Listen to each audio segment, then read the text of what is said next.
acadêmicos! Sejam bem-vindos à nossa primeira videoaula da disciplina. Vamos abordar de forma sucinta alguns aspectos do conteúdo da primeira unidade da disciplina que consideramos importante destacar. Vamos iniciar fazendo uma reflexão sobre a denominação meio ambiente que precedeu a utilização do termo educação ambiental. Várias definições são encontradas. Trago uma reflexão de Hruszczynski Costa, 2002, e a definição dada por Oliveira em 1999. Existem várias formas de conceituar ou definir o termo meio ambiente. Para Hruszczynski Costa, 2002, os conceitos de ambiente apresentam muitas formas de interpretação e, às vezes, existe o objetivo de ampliá-lo no sentido de torná-lo político e, em outras, de reduzi-lo no sentido de torná-lo próximo de interesses particulares.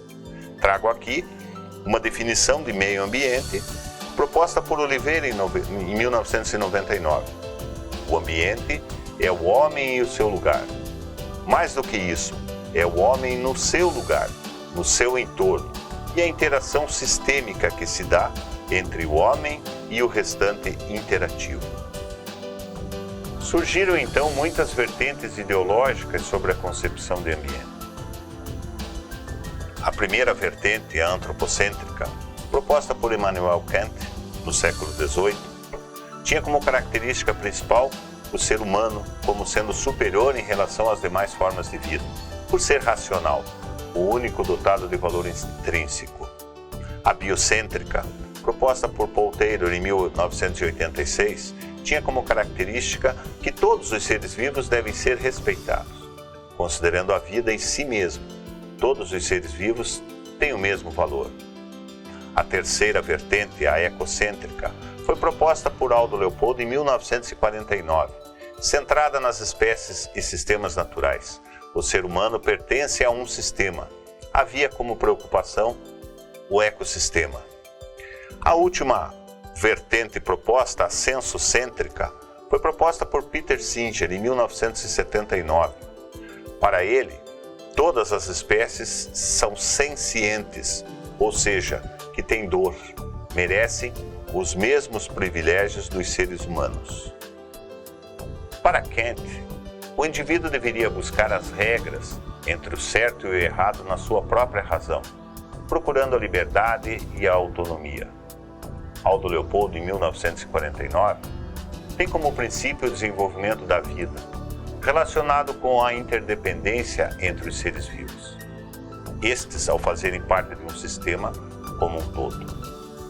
Para Singer, 1979, os animais também possuem a capacidade de sentir, principalmente a dor, e sendo assim, merecem respeito e a mesma consideração dada para com os seres humanos. Já para Taylor, 1986, todos os seres vivos são sencientes, ou seja, percebem pelos sentidos, daí o respeito a todas as formas de vida. Estas diferentes vertentes na concepção nos mostram diferentes fases para a proteção do ambiente. São elas: a primeira fase, tendo ocorrido no início do século XX, por volta do ano de 1900, era a fase da conservação. Tinha como valor social o progresso e a tecnologia, e tendo como princípio a estética. A segunda fase surgiu por volta do ano de 1960. Tinha como valor social a qualidade de vida e o consumo, e tinha como princípio o bem-estar. A terceira fase, de proteção ao ambiente, é a da preservação. Surge por volta do ano 2000, início deste século.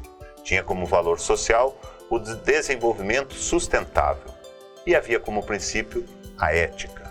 Foi no final da década de 1960 que a educação ambiental surge como uma possibilidade de resolver as questões relativas ao ambiente.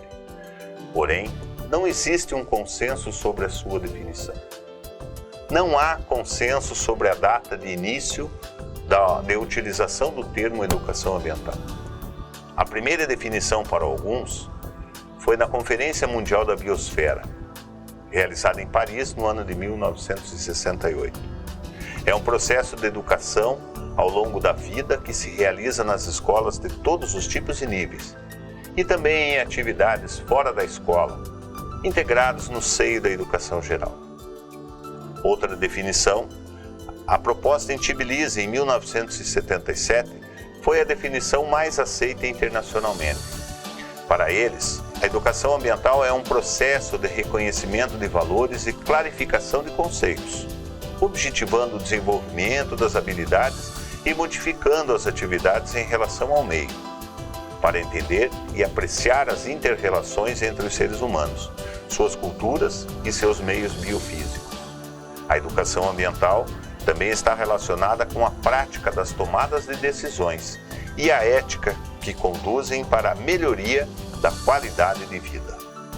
Não é só a definição que não há consenso. Lucy Solvay identificou 15 diferentes correntes na forma de atuação e no enfoque dado para a educação ambiental. Estas correntes inicia-se pela naturalista, passando pela conservacionista, indo para a resolutiva, passa para a sistêmica, a científica, a humanista, a moral ética, a holística, biorregionalista, a práxica, a crítica, a corrente feminista, a corrente etnográfica, a ecoeducação e termina pela sustentabilidade. Muito bem, meus alunos. Vocês viram que a educação ambiental apresenta diferentes formas, conceitos e concepções. Nossa próxima videoaula vai abordar sobre os encontros promovidos pela Organização das Nações Unidas e que foram relativos à educação ambiental. Não deixem de ampliar os seus conhecimentos fazendo a leitura nos textos disponibilizados na plataforma. Bons estudos e até breve!